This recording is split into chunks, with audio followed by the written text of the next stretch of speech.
Hello दोस्तों, welcome to my YouTube channel. तो दोस्तों, आज की इस वीडियो में मैं आपको बताऊंगी कि शॉर्ट हैंड में करियर कैसे बनाएं। देखो, अगर आपका सपना है एक स्टेनोग्राफर बनना, तो ये वीडियो आप लोगों के लिए मोस्ट इम्पोर्टेंट होने वाली है। तो इसलिए वीडियो को स्किप नहीं करना है, वीडियो के अंत तक आपको बने रहना है। ओके, चलते हैं, स्टार्ट करते हैं बिना टाइम वेस्ट करे, मेन मुद्दे पे बात करते हैं। देखो, यहाँ पे मैंने 14 टॉपिक्स लिख रखे हैं। Okay, short stenographer and short hand, ये इसके बारे में भी मैं आपको बताऊंगी। और नंबर 2 पे है क्वालिफिकेशन आपकी क्या होनी चाहिए, परसेंटेज क्या होनी चाहिए, एज लिमिट क्या होनी चाहिए, और vacancy, form, exam stage, syllabus, work attempt, cut off, skill, salary, इन सब के बारे में मैं आपको बारी बारी बताऊंगी। ओके, सो प्यारे दोस्तों, सबसे पहले तो हम बात करते हैं स्टेनोग्राफर के बारे में। स्टेनोग्राफर क्या है? स्टेनोग्राफर क्या है? सबसे पहले हम इसी के बारे में बात करते हैं। देखो, स्टेनोग्राफर एक पोस्ट होती है जिसकी कई सारे डिपार्टमेंट में वैकेंसी निकलती है। स्टेनोग्राफर एक प्रोफेशन यानी कि एक पेशावर होता है जो कि किसी भी भाषा को कोड रूप में बदलने की क्षमता रखता है, जिसे हम शॉर्ट हैंड के नाम से जानते हैं। शॉर्ट हैंड को हिंदी में क्या कहते हैं, ये भी जानेंगे कि शॉर्ट हैंड को हिंदी में क्या कहा जाता है। प्यारे दोस्तों, शॉर्ट हैंड को हिंदी में आंसू लिपि कहा जाता है। अब मैं आपको थोड़ी सी इसकी पहचान भी बता देती हूँ, इसकी पहचान होती कैसे है। देखो, का, खा, गा, घा, पा, फा, बा, भा, चा, छा, जा, झा। ये आपको याद है? लेकिन यहाँ पे देखो, मैंने बना रखा ये का, खा, गा, घा। अगर जब मैं इसको पढ़ूंगी ना, तो मैं इनको नहीं पढ़ने की, का, फा, बा, भा, चा, छा, जा, झा। मैं शॉर्ट हैंड की टीचर हूँ, तो मेरे को तो आती है शॉर्ट हैंड, मेरे को शॉर्ट हैंड आती है, मैं शॉर्ट, ठीक है। तो आपको शॉर्ट हैंड का नॉलेज होना जरूरी है, यानी कि इसका नॉलेज होना आपको जरूरी है, जो मैंने यहाँ पे आपको ये दिखा रखा है। ओके, अब प्यारे दोस्तों, बात करते हैं कि ये हिंदी और इंग्लिश दोनों लैंग्वेज में ही होती है। हिंदी इंग्लिश दोनों ही लैंग्वेज में होती है।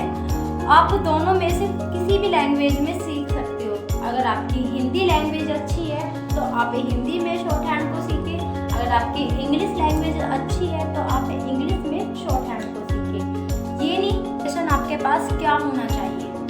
प्यारे दोस्तों, अगर आप 12th पास हैं तो आप इसके फॉर्म को फिल कर सकते हो।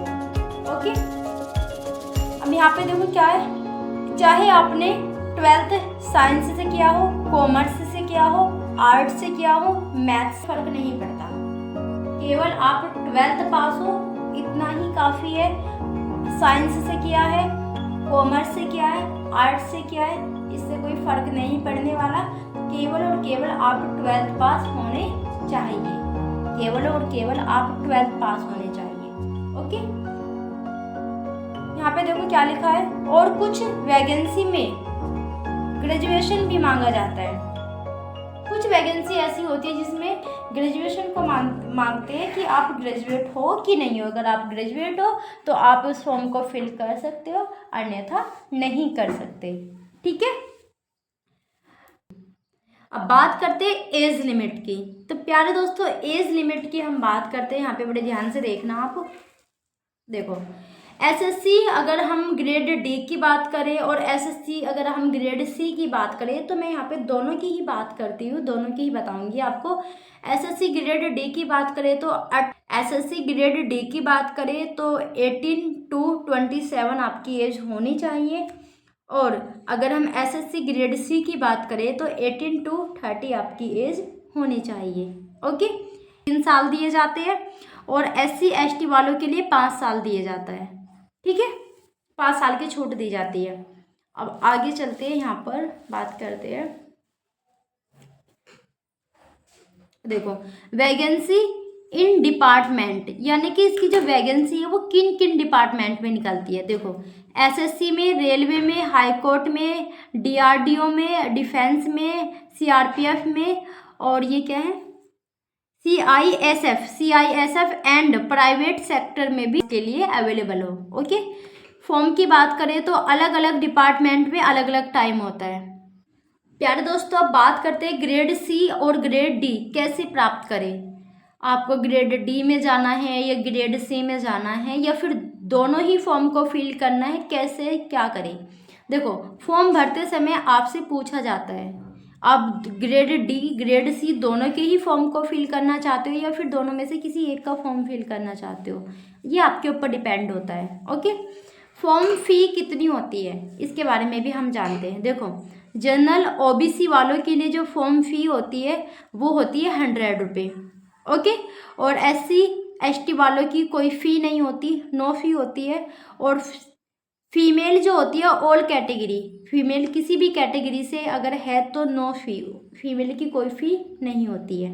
ओके, एग्ज़ाम स्टेट की बात करें तो 2 स्टेज में इसका एग्ज़ाम होता है। सबसे पहले तो आपका रिटन यानी कि CBT टेस्ट होता है और दूसरा आपका स्किल टेस्ट, और बाद में आपका स्किल टेस्ट के बाद में आपका होता है टाइपिंग टेस्ट। स्किल टेस्ट में आपका होता है शॉर्ट हैंड की डिक्टेशन बोली जाती है आपको, वो भी मैं आपको बताऊंगी आगे। अब आगे बात करते हैं। देखो, रिटर्न में क्या होता है, रिटर्न टेस्ट में होते हैं 200 क्वेश्चंस आते हैं 200 नंबर के। ओके, टाइम 2 घंटे का आपको दिया जाता है। रीजनिंग में 50 क्वेश्चन 50 नंबर के, जीके जीएस में 50 क्वेश्चन 50 नंबर पे 50 नंबर के, और यहाँ पर क्या है, इंग्लिश में 100 क्वेश्चंस 100 नंबर के, 200 मार्क्स। प्यारे दोस्तों, इसमें नेगेटिव मार्किंग होती है। अब अगर आपने रिटन को क्लियर कर लिया है तो उसके बाद आप आओगे स्टेनो स्किल टेस्ट पर, लेकिन इस पे आने के लिए आपको रिटन को पार करना होगा। अगर आप रिटन में रह गए ना तो इसका कोई फ़ायदा नहीं है। इसका फ़ायदा तभी होगा जब आप रिटन को क्लियर करोगे।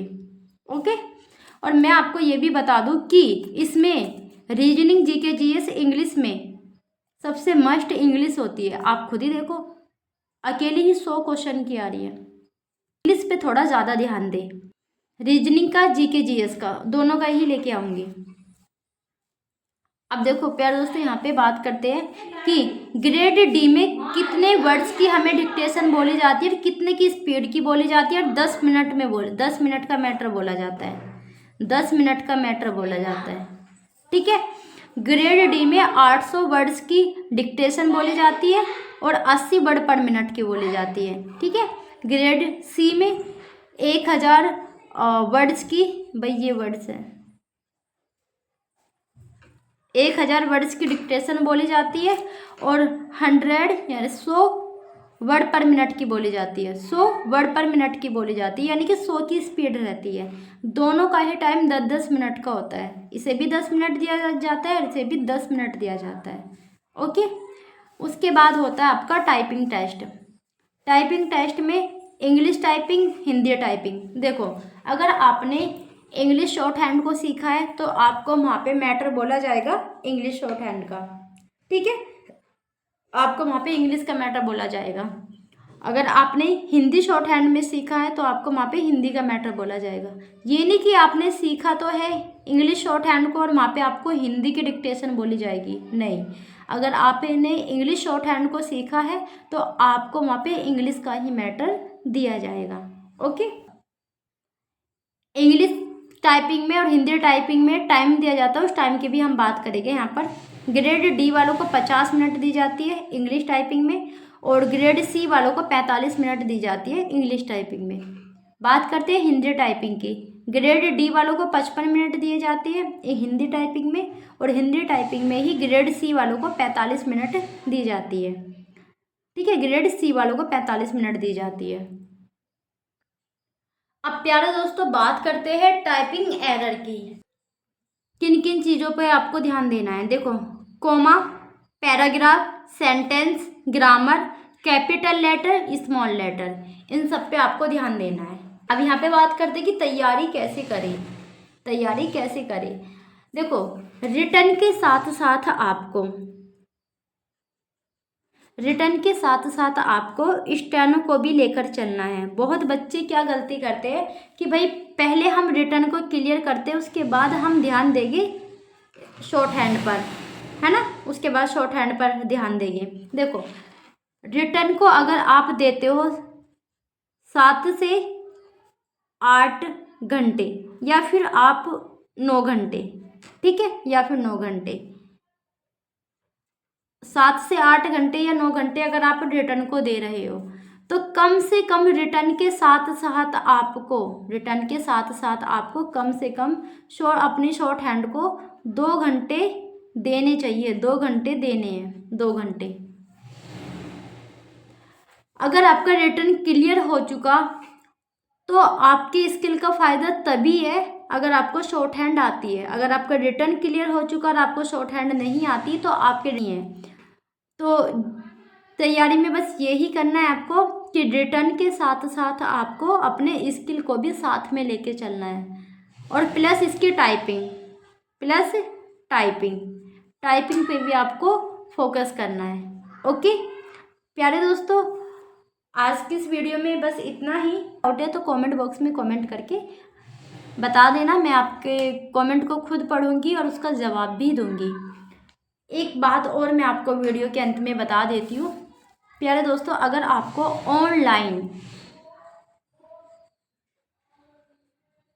ऑनलाइन शॉर्ट हैंड को सीखना है, देखो ये रहा हिंदी ऋषि प्रणाली, ये रही, ये मस्ट है, ठीक है। इससे मैं तैयारी कराती हूँ बच्चों को, इंग्लिश और हिंदी दोनों ही। ओके, इंग्लिश की बुक मेरी दूसरे रूम में रखी है, फ़िलहाल मेरे पास हिंदी की थी, वो मैंने आपको दिखा दी। तो प्यारे दोस्तों, अगर आपको ऑनलाइन बैच को परचेज़ करना है तो बहुत कम फ़ी है, ज़्यादा फ़ी नहीं है, तो बहुत कम फ़ी है। तो आपको मेरा ये नंबर है 9068963970,